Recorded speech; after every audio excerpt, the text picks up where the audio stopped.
Voilà, l'escalade en cours au Moyen-Orient et selon Vladimir Poutine qui s'exprime à l'instant, conduit le monde au bord d'un grand danger, d'où ces appels de toutes parts lancés en vue d'une désescalade.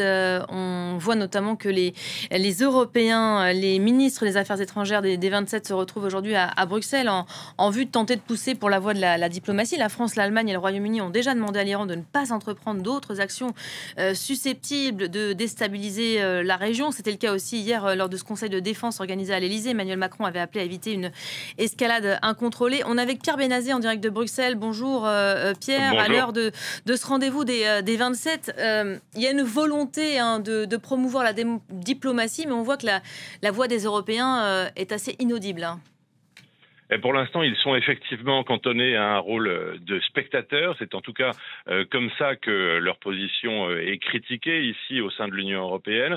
Un rôle de spectateur auquel certains ne veulent pas se résigner.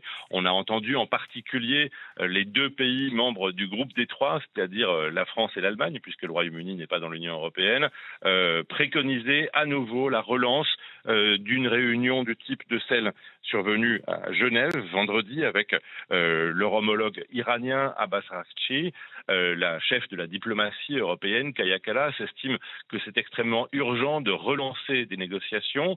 Les Européens, évidemment, continuent à estimer que le programme nucléaire iranien est, je cite, une activité déstabilisatrice dans la région et qu'elle est dangereuse aussi pour non seulement la région, mais aussi pour l'Europe. C'est pour ça que les Européens veulent tenter à tout prix de relancer cette négociation.